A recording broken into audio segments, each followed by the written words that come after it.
Imagine this, you're standing in the cruise terminal, luggage checked, vacation mood set, looking forward to that Caribbean sun, when a cheerful agent takes your documents. They scan your partner's birth certificate, look up, and their face changes. You're told, politely but firmly, that the embossed seal on your original document, the document you thought was perfectly fine for a closed-loop cruise, is, quote, not acceptable. In a few devastating minutes, the full cost of your trip, the airfare, the hotel stay, and weeks of anticipation just simply vanish. You are denied boarding, and the ship sails without you. That is the nightmare scenario that is hitting more first-time and occasional cruisers than ever before in 2025. You see, the old rules you relied on for years have been silently upgraded. The policy hasn't changed on paper, but the enforcement, the technology, and the global security landscape have tightened to the point where small documentation mistakes are now non-negotiable reasons for rejection.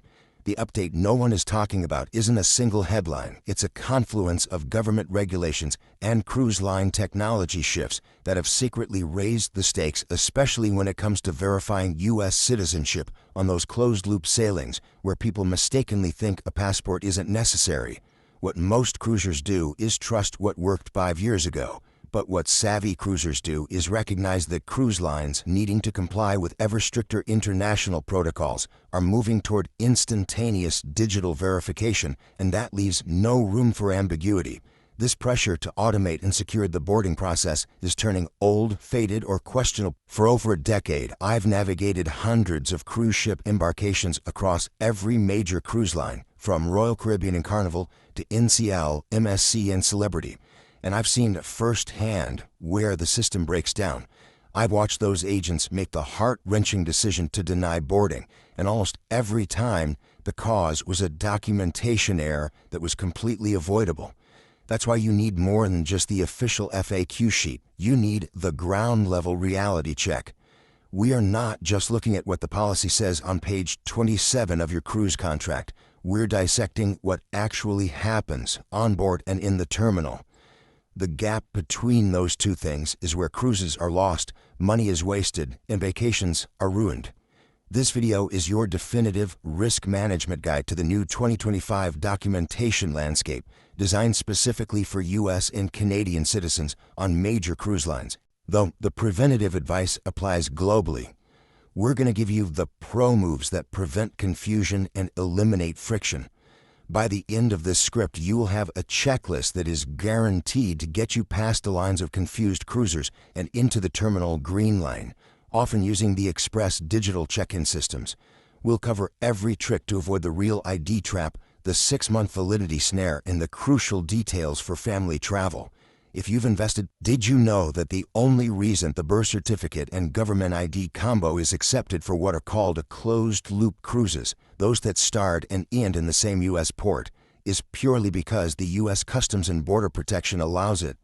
It has nothing to do with the cruise line's preference, and that is the critical loophole that is trapping thousands of cruisers. The common mistake is relying on this option because it's technically permissible. The reality, and the pro move, is getting a passport, because line-specific policy pages like those for Royal Caribbean and Carnival are becoming drastically stricter on acceptable certified seals, and digital photos or simple copies of the birth certificate are an instant denied at the gangway. Cruise lines are facing increasing pressure to avoid having to fly passengers home in an emergency or manage a complex repatriation.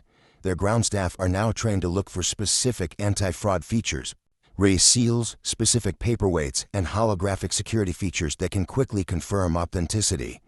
If your birth certificate is decades old and faded, or if it is a hospital-issued certificate with baby footprints rather than a state-issued document, you risk losing your cruise.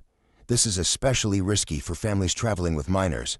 If a child is traveling with, starting on May 7, 2025, if you are flying domestically within the United States to reach your cruise departure port, whether that's Miami, Seattle, or Fort Lauderdale, your standard state-issued driver's license may be rejected at the airport security checkpoint. This is the real ID time bomb, and it's a critical piece of the 2025 documentation puzzle that affects your travel long before you ever reach the cruise terminal. What most cruisers do is assume their driver's license, which has always worked for domestic air travel, will be perfectly fine for the flight component of their trip.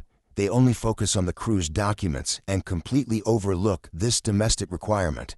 The pro move is ensuring the identification you present to TSA is real ID compliant. You can easily spot a compliant card by looking for a small star or circle, sometimes gold or black, usually located in the top corner of your license. If your license doesn't have this mark, it will be invalid for flying come the May 2025 deadline. This is especially crucial for value and budget-conscious cruisers who book cheap domestic flights to save money, only to get stalled by an invalid ID. If you don't have a real ID-compliant license, the easiest way to bypass this entire potential time waster at airport security is simply to use your full passport book or a passport card as your primary ID for the flight. This not only keeps you compliant with the Real ID mandate, but also protects you from the long lines that will inevitably form as others scramble to understand the new rules. The bottom line here is clarity and confidence. Show up at the airport with a passport, and you are covered for both your domestic flight and your international cruise requirements. Don't let a domestic ID error ruin your ability to even start your vacation. This ID confusion is nothing compared to the new rules being implemented across the Atlantic for Mediterranean itineraries.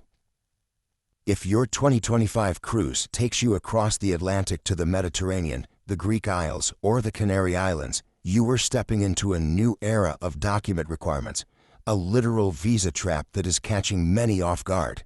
Cruising the Mediterranean in 2025 means you now need travel authorization even if you are a citizen of a visa-exempt country like the United States, Canada, or the United Kingdom.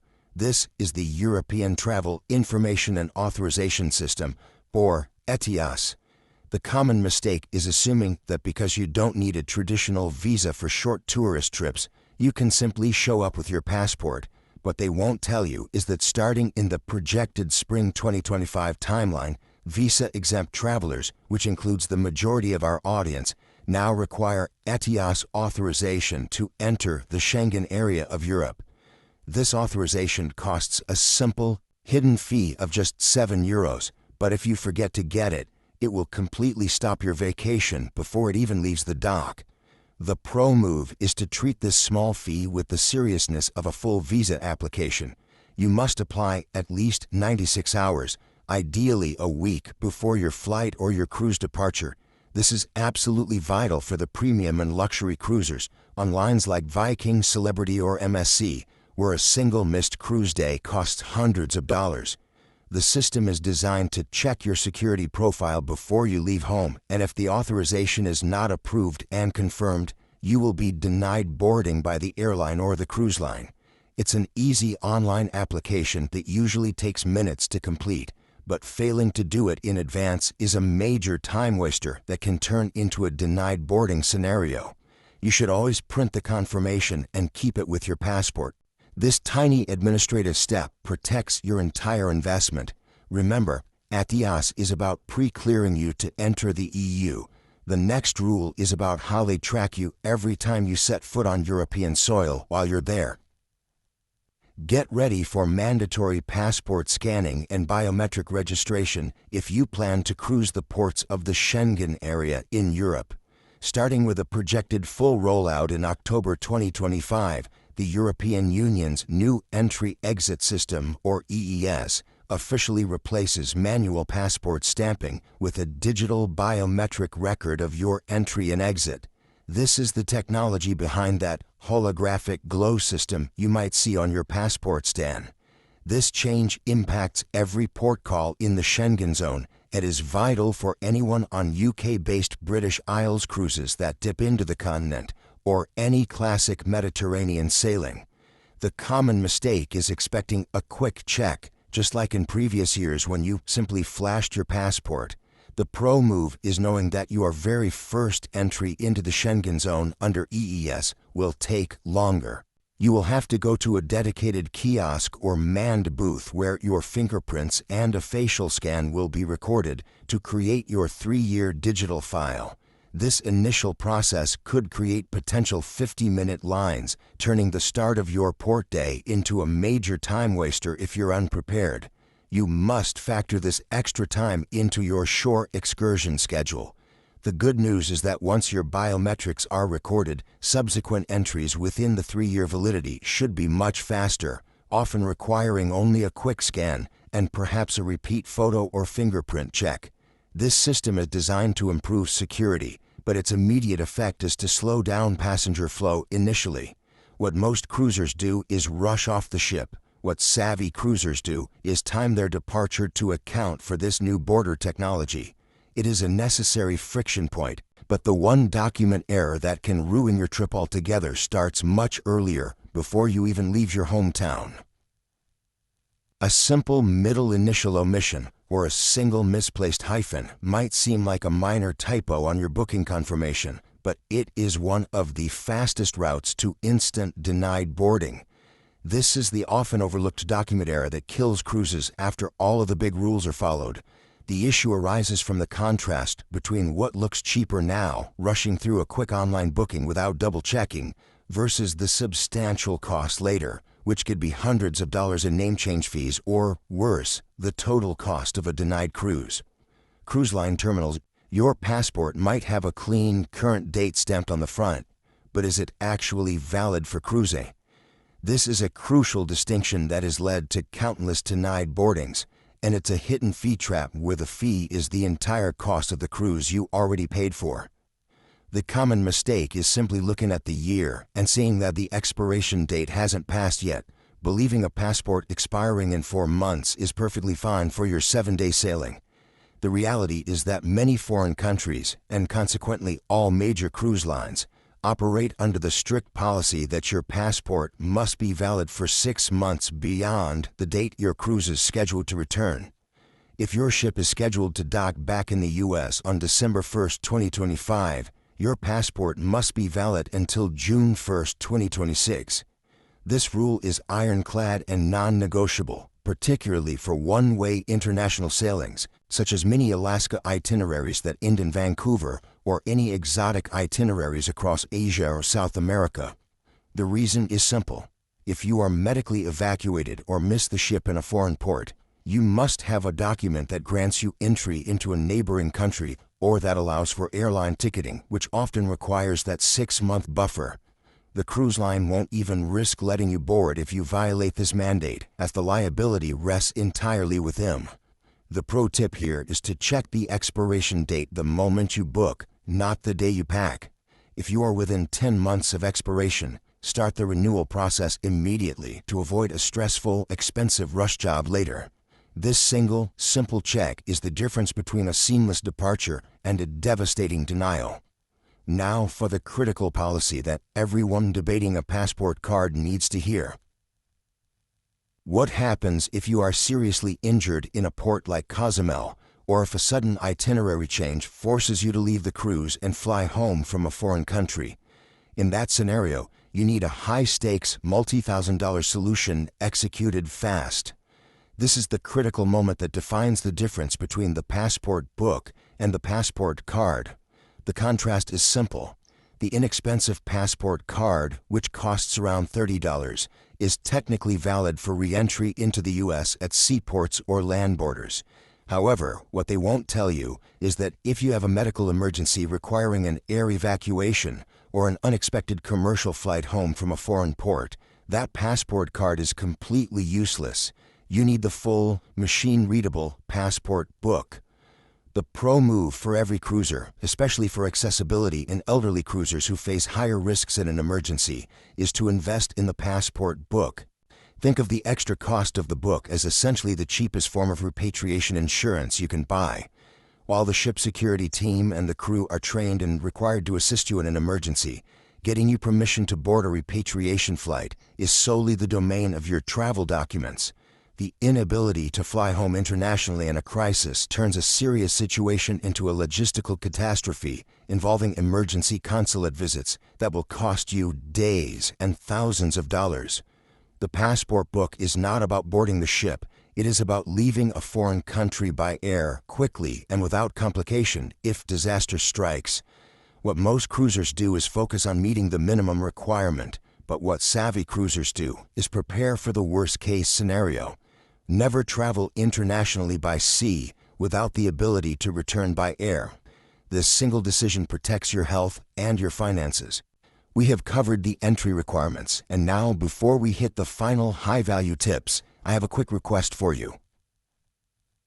Forget the long blue lane with the tangled velvet ropes and endless shuffling. The secret to a stress-free embarkation in 2025 is knowing how to claim your green lane access at the terminal.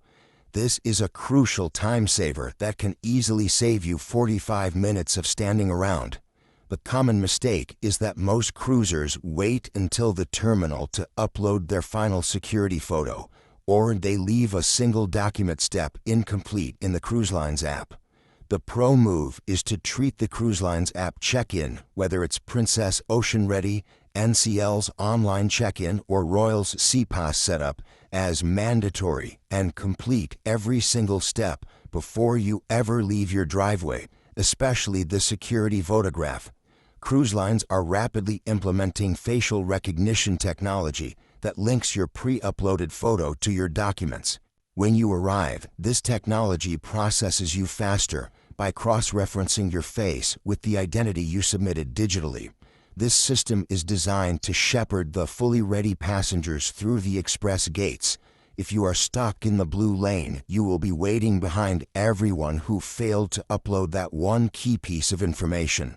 What savvy cruisers do is use this technology to their advantage, ensuring the app shows 100% completion so they can walk past the 20-minute lines at the initial security gate. This digital preparation is the key to minimizing friction on your first day. This efficiency, however, is not just about getting onto the ship. It extends right to the final day of your cruise, where document planning saves you hours. Disembarkation day brings one of the biggest, most avoidable time-wasting waits of your entire vacation, the customs line, which can easily take 60 to 90 minutes.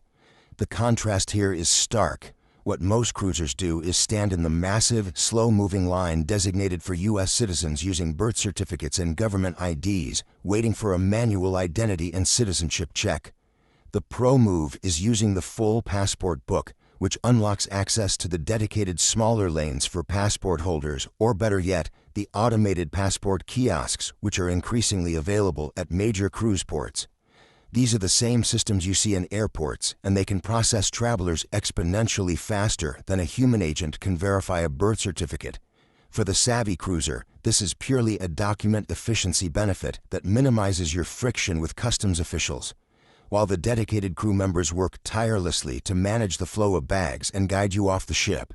Using the right document saves time for the governmental process, not the crew. If you possess a document like Global Entry or use the mobile passport control app, the passport book is mandatory to utilize those ultra-fast express lanes, turning a guaranteed hour-long wait into a swift 5-minute exit.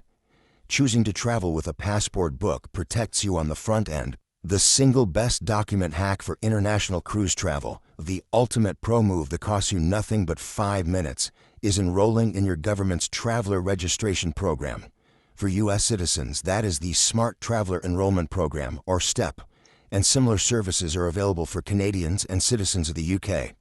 The STEP is missed by 99% of cruisers, but for the savvy traveler, it is non-negotiable insurance. In the event of an unexpected itinerary change, a civil disturbance in a port, a natural disaster, or severe medical emergency requiring you to be left behind, this free, data-backed tip makes you instantly locatable by your consulate or embassy. This vastly improves your evacuation and repatriation chances because the authorities know exactly which port you were supposed to be in and can contact your emergency contacts. When disaster strikes, the immediate assistance from your government's consulate will save you potentially tens of thousands of dollars and days of logistical nightmares. This is the biggest gotcha rule involving the very person holding your documents, because without it, your government can't legally step in to help you effectively. Looking ahead, this focus on documentation is merging with technology. The most significant upcoming trend is the move toward next-gen scanning. We're seeing all major cruise lines quickly transition to biometric, facial, and AI-driven security processing. Systems like Princess's Medallion class, which uses pre-uploaded data and facial recognition, are the prototype for future NCL and Royal Caribbean updates. This means your meticulously prepared pre-uploaded documents, the perfect name match, the photo, and the digital health forms will become the only key to frictionless travel. The days of physically handing over paperwork are fading. The future is walking through a scanner that verifies your face against your digital file in seconds. This makes the green lane hack we discussed earlier the default way to cruise. This technological push is why getting your documents in perfect order now is critical, not just for 2025, but for the next decade of cruising. This is the ultimate move for the savvy cruiser. Prepare the document, leverage the tech, and secure your trip with your embassy. Let's quickly recap the 5 essential pro moves that will protect your 2025 cruise investment and guarantee a stress-free departure. First, commit to the passport book over the birth certificate for all international sailings to cover emergency flight repatriation. Second, if you are flying to your port, check your driver's license now for the little star to ensure you are ready for the real ID check in May 2025. Third, for Europe, remember the small but crucial ETIAS pre-application and its €7 fee to avoid a denied flight. Fourth, meticulously double-check your booking to ensure an exact name match across all your documents, no exceptions. Finally, secure your entire trip by completing your government's traveler registration, like step enrollment, to ensure you are covered in a crisis. Documentation failure is a $10,000 mistake that is entirely within your control to avoid. The bottom line is simple. Do not let your paperwork be the reason you are denied boarding. Now that you know exactly how to ensure you get onto the ship without any documentation nightmares, your next challenge is ensuring you don't get stopped by security the moment you step into the terminal. They are scanning more than just passports now. Your luggage is next. Click this video right here where I break down the 12 cruise ship items banned in 2025. Don't get confiscated.